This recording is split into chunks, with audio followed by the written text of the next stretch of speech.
through 101, Studio City. He'll be in Sherman Oaks very shortly. And we'll have to wait to see if he decides to go 405 South or 405 North. And, you know, with these types of pursuits, you always wonder what's going through his mind, because he's not going to get any farther than just a few feet away from these officers. Okay, so what I'm hearing is an HOV violation, only one occupant on board. So that's an unusual reason to begin a chase, but perhaps this man knows something we don't know, and perhaps wanted for other things prior, because it seems a very strange thing to try to run away for that type of violation. We do know it's a hefty fine. I think it's like $451 for traveling in that HOV lane if you don't have access to it, or if you don't have more than one occupant in that car. So I believe he should be coming up on the 405 freeway very shortly. And, you know, you sometimes wonder, let's see, sorry, excuse me, I'm just going to look for a little bit more information while we just watch this continue to unfold here. So far, a garden variety type of pursuit, as you see in LA very often. Oh, there you see, he's at Woodman and Sherman Oaks. But so far, this has not been an unusual pursuit. We've been seeing some very strange ones lately, but this one seems to be a pretty average type of pursuit, thankfully. Because you always don't like to start, when they start getting on side streets and putting people in danger, perhaps pedestrians. At least on the freeway right now, it seems like a fairly safe circumstance. And sometimes you just wish he would pull over. All right, very light day today. Looks like a summer day. It feels like a summer day, that's for sure. A little warm out there. So we're going to come up on the 405, and we'll see what he decides to do. So far, it looks like he's going to stay on the 101 westbound. He's not going in.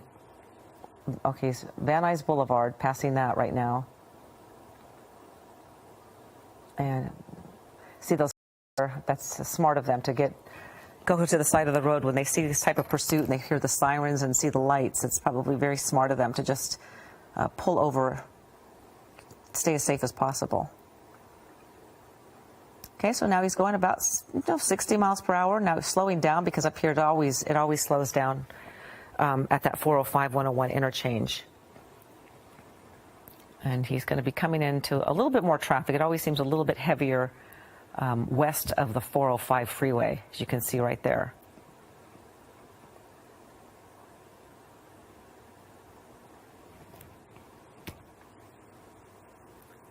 Okay, I think he just passed the 405, so he's staying on the 101.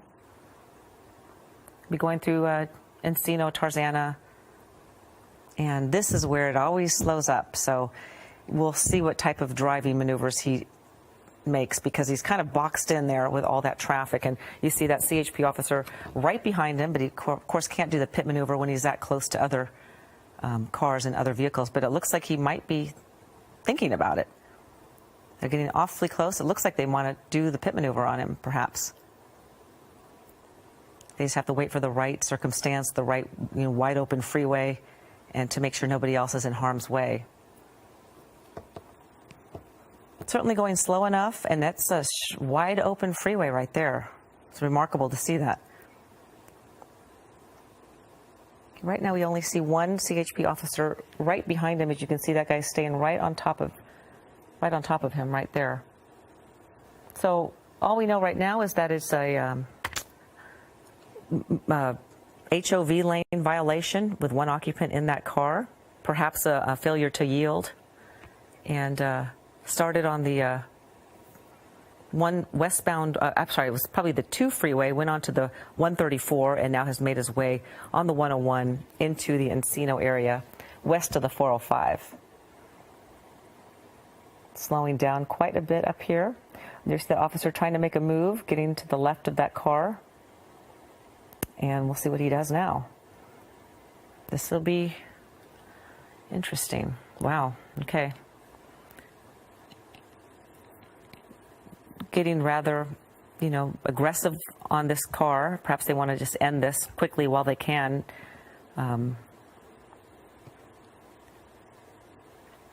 we saw a pursuit, I think it was last week, where they probably had an opportunity to do a pit maneuver on the guy, and maybe when they do their debriefing at the end, they analyze it and think, well, what could we have done differently? So who knows? Perhaps the pit maneuver is in order. He's passing Sepulveda now, so, okay, so he hasn't gotten onto the, now he'll be, okay, sorry, he will be east of the 405 now, because he's just past Sepulveda, so he's just making his way there.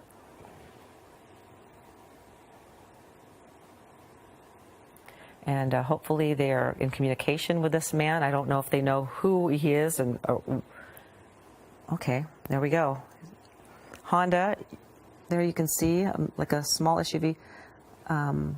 They said likely a CRV Honda, but wow, we've seen this officer go on right next to him 3 times now, perhaps trying to get him to pull over, trying to make the guy realize he's not going to get very far. And hopefully he will come to his senses. But you just never know. And by this time, really nothing surprises us when it comes to these pursuits. Okay, there's another officer next to the SUV. Passing the 405 now. Okay, so now we know he definitely did not get on the 405. Now at Encino. And just traveling. Now he's boxed in again. And this is when it gets interesting, because there's nowhere for him to go. And I'm sure these cars around him, everybody. All right.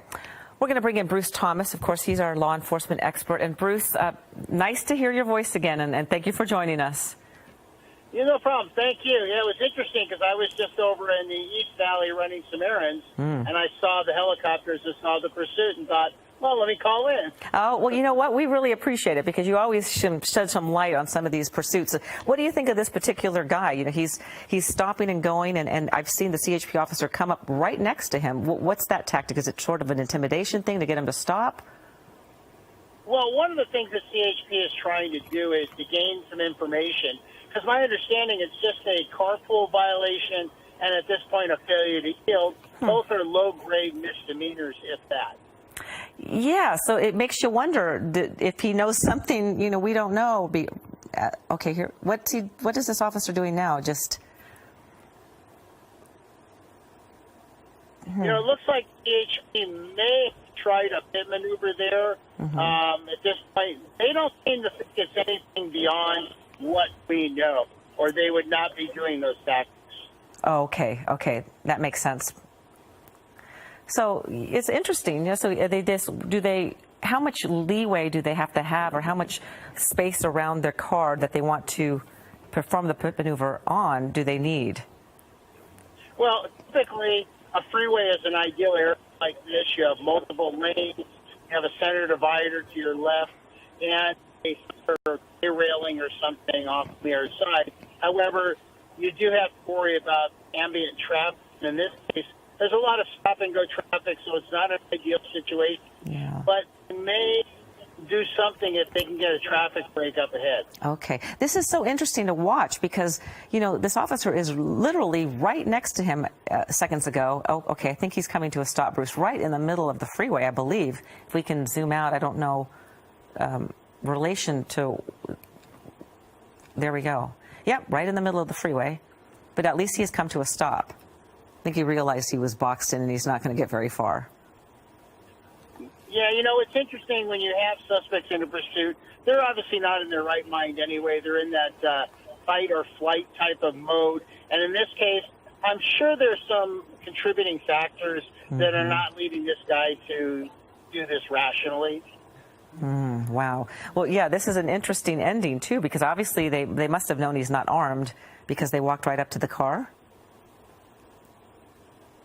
Yeah, this seems to just be a low-grade misdemeanor, a failure to yield, and I get a traffic ticket for the HOV lanes. Unfortunately, now the suspect has compounded his charges just to a little bit of a higher Bruce, degree. You know, we're looking at him now, and he seems like an elderly man. Perhaps he's confused because he seems a little confused now even. And, you know, God help him. I hope he's okay. And I hope, you know, you never know with elderly if they're right mind or they Right. Who knows, right? Right. You bring up a lot of good factors there, and as we as police officers, we've seen who the driver is. We take that into account. Are we still on a heightened alert? Yes, of course. But we'll treat him with the respect and the dignity he deserves to make sure he is okay at maybe an underlying medical condition, as you said. Yeah, I see the officers treating him very gingerly. So, hopefully he's okay, and at least it's over, right? And he could have been hurt. He could have hurt somebody else. So, thankfully, this pursuit is over. It's happening right around Havenhurst at the 101. So be cautious that if you're going eastbound on the 101, westbound on the 101, you're going to be having some slow go, stop and go for quite some time. Bruce, thank you so much. I appreciate it. My pleasure. Have a great afternoon. Yeah, you too. And it's always nice to hear your voice. And one of these days we'll get to call you other than a pursuit, just to say hello. All right, you take care. All right, so you've been watching the conclusion of this pursuit, and no doubt they're going to clear that freeway very shortly.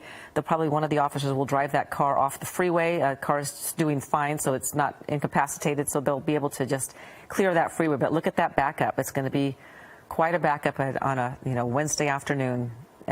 So you take care, and we'll have the very latest for you on Eyewitness News coming up today at 3 o'clock. We'll see you then.